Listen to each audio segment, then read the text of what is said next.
Přichází den, kdy je život na Zemi prakticky připraven skončit.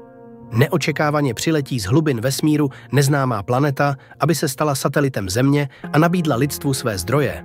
Film začíná epigrafem, příběhem chlapce jménem Paul, který vypráví o nepříliš vzdálené budoucnosti Země, kde lidé vyčerpali všechny zdroje své planety. V té době se na obloze objeví planeta, kterou lidé pojmenují Rudý měsíc. Během několika let na ní lidé vytěží materiál zvaný lumina, který slouží jako zdroj energie. Jednoho dne však Rudý měsíc, obklopený neproniknutelným magnetickým polem, změní svou oběžnou dráhu a zamíří přímo k Zemi. Pouze jeden astronaut dostane za úkol nebezpečnou planetu zničit, ale krátce před startem zmizí. Paul, nyní dospělý, veden vlastním hlasem z dětství, se dostane skrz zeď do slumů, kde nyní žije většina obyvatel Země. Nějakou dobu bloudí po osadě a dívá se do šedivých, vyhublých tváří lidí. Ti se trápí, protože už téměř celý rok nespadla jediná kapka deště, tedy 365 dní. Najednou Paul spatří dvojici obrněných policistů, kolem nichž se motá průzkumný robot a požádá prvního muže, kterého potká, aby mu pomohl najít taxi. Muž ho zavede do své dílny, kde mu nabídne staré ojeté auto na gravitačním polštáři. Muž poprvé vidí někoho, kdo tímto směrem překročil zeď a předpokládá, že to Paul udělal kvůli dívce. Paul nechce muže zklamat a souhlasí s tím, že zaplatí požadovanou částku. Zatímco si prohlíží svůj nákup a kontroluje stav nádrže, která je podle bývalého majitele téměř plná, najde ho průzkumný robot. Když ale policie vnikne do dílny, Paul už je pryč. Projíždí pustou pouští a poslouchá rozhlasovou zprávu o zmizení astronauta. Hlas z dětství mu radí, aby našel les, který je vyobrazený na dávné kresbě. Paul neví, co ho tam čeká. Najednou se mu porouchá auto, které nutně potřebuje náhradní luminovou baterii. Z ničeho nic se objeví průzkumný robot. Paul vytáhne pistoli a pokusí se ho sestřelit, ale ruce se mu třesou a mine. Nakonec mu muž vstříkne do zápěstí jakousi drogu a dalším výstřelem skauta srazí. Paul musí odtlačit auto do obchodu. Stojí uprostřed pouště a poslouchá nadšené reklamy na luminovou energii, která má zajistit dostatek energie na mnoho let. Projde kolem opilého muže a vstoupí do malého obchodu, kde za pultem najde dospívající dívku Elmu. Může si objednat dodávku baterie, ale bude muset dlouho čekat. Paul však nemá na výběr. V televizi uvidí reportáž, ve které se uvádí, že kvůli jeho útěku se jeho bratr Elliot ujal mise, jejímž cílem je vyhodit do povětří Rudý měsíc. Projekt zahájil zakladatel společnosti Space Goods Corporation jménem Henry, který je zároveň jejich otcem. Elliot odstartuje, ale nepodaří se mu překonat magnetické pole a loď přestane vysílat signály. Rozrušený Paul vyjde ven do bouřlivého větru a vzpomene si na epizodu z dětství. Jeho matka tehdy ležela na smrtelné posteli. Otec přivedl syny, aby se s ní rozloučili, a když si chlapec uvědomil, že se děje něco strašného, vyběhl na ulici, kde ho zasáhl blesk. Paul se probudí v autě a cítí, jak se mu třesou ruce. Hlas z dětství mu však radí, aby si nevzal lék, který mu minule pomohl, a naznačuje, že se jejich otec mýlí. Mezitím Elma chce zapomenout na blížící se bouři. Zapne hudbu a začne tančit. Zavře se ve svém pokoji a pak si vyvolá staré fotografie své matky. Náhle v televizi zaslechne zprávu, která připomíná, že Paul je hledán, protože jako jediný dokázal ručně překonat magnetické pole Rudého měsíce.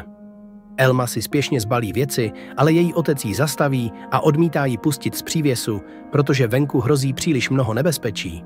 Dvě děti mezitím v poušti objeví kapsly se zakrváceným, ale živým Elliotem. Když otevře oči, jeho zorničky vypadají zvláštně změněné. Elma se vydá za Paulem a žádá ho, aby ji vzal s sebou. Muž odmítne a tak se dívka vrátí do svého přívěsu. Elliot je mezitím vyšetřen a ukáže se, že magnetické pole Rudého měsíce změnilo jeho DNA. Něco neznámého ho také zdánlivě oživilo. Henry se snaží syna povzbudit, protože si dává za vinu jeho neúspěch. Najednou si Elliot vzpomene na poslední den strávený s jejich matkou. Lezl tehdy na skálu, díval se na moře a přemýšlel, jestli by skok do vody mohl zachránit život jeho matky. Nakonec se však nikdy neodvážil. Jednoho dne přišel na skálu Paul s úsměvem, řekl, že jejich matku zachrání, a sám skočil do vody. Teď slibuje, že svého bratra najde. V té době policie dostihne Paula. Elma vidí, jak se muž schovává ve staré dodávce a uniká pronásledovatelům. Elmin otec mezitím najde fotografii své nenáviděné ženy a druhý den zapálí dceřin přívěs. Elliot dorazí na jejich čerpací stanici, ale otec tvrdí, že Paula nikdy neviděl.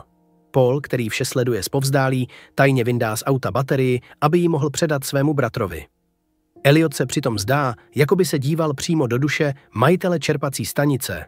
Nutí ho vzpomenout si na bolest, kterou mu způsobila ztráta jeho ženy, a na utrpení, které sám působí své dceři. Elliot mu řekne, že už dost trpěl. Muž jakoby vnitřně souhlasil, jeho poslední myšlenky to potvrzují. Vezme zbraň a střelí se do spánku. Elma, která z okna přihlížela smrti svého otce, začne utíkat. Brzy zjistí, že baterie chybí. Elliot za ní pošle malého průzkumného robota skauta. Elma si vyčerpaně sedne na kraj cesty, kde ji najde Paul. Nakonec ji vezme s sebou. Mezitím kurýr s luminovou baterií, kterou si Paul objednal, konečně dorazí do obchodu. Elliot si ji vezme a vydá se po bratrově stopě. Později v poušti se Paul znovu snaží zbavit Elmy, ale ta ho vydírá. Slibuje, že mu pomůže najít les, pokud ji vezme s sebou. Paul si vzpomene na svůj sen o matce, která se mu snažila něco říct. Nebylo to poprvé a pokaždé ho otec pokáral, když o tom mluvil, tvrdil, že jde o nebezpečné iluze.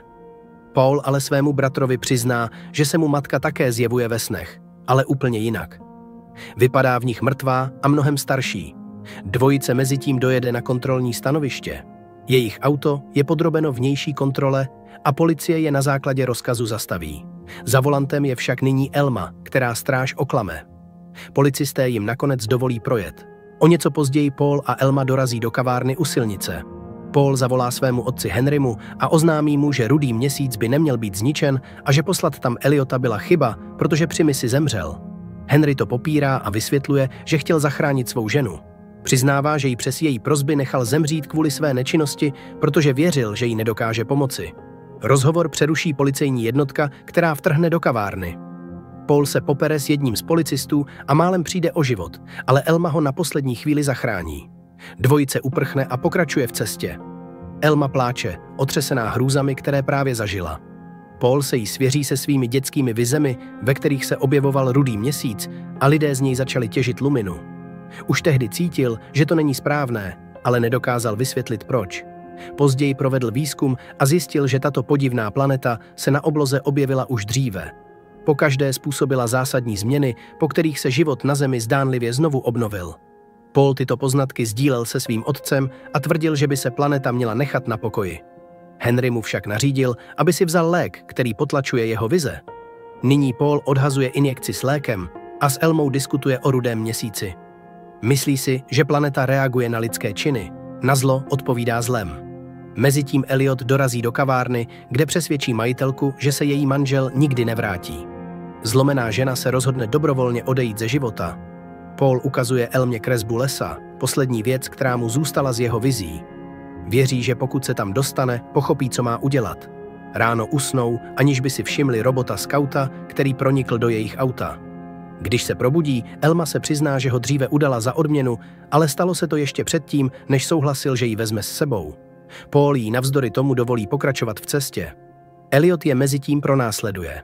Paul a Elma se snaží uniknout, projíždějí centrem prachové bouře a zničí špionážního robota, což jim umožní dočasně uprchnout.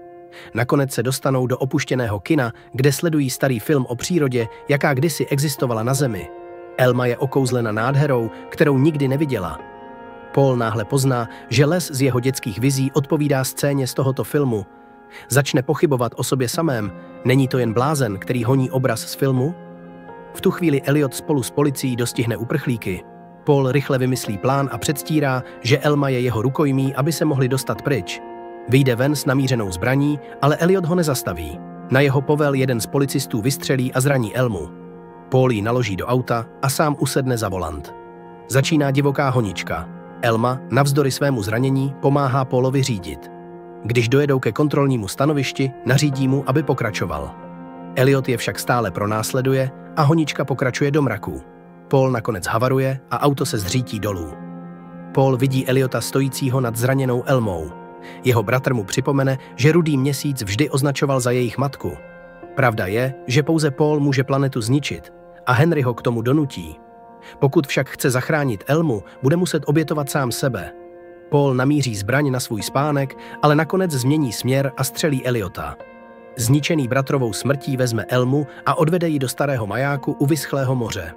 Zde kdysi žili jako rodina a kde zemřela jejich matka. U jejího kříže Paul najde album s kresbami svých vizí z dětství.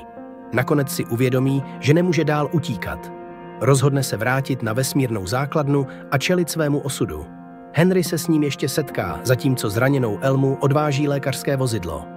Paul usedne do vesmírné lodi a zamíří k rudému měsíci. Když se přiblíží, přepne na ruční ovládání a překoná magnetické pole planety. Místo toho, aby ji vyhodil do povětří, zničí svou vlastní loď. Na Zemi Elma listuje Paulovým albem, které zobrazuje všechny události, jež se odehrály. Najde v něm i nálepku se smajlíkem, kterou kdysi dala astronautovi, když se poprvé setkali. Prostřednictvím videospojení se Paul rozloučí s Henrym. Jeho loď exploduje, než dosáhne rudého měsíce. Na Zemi se po dlouhých letech spustí první déšť. Elma stojí s deštníkem pod kapkami, symbol nového začátku.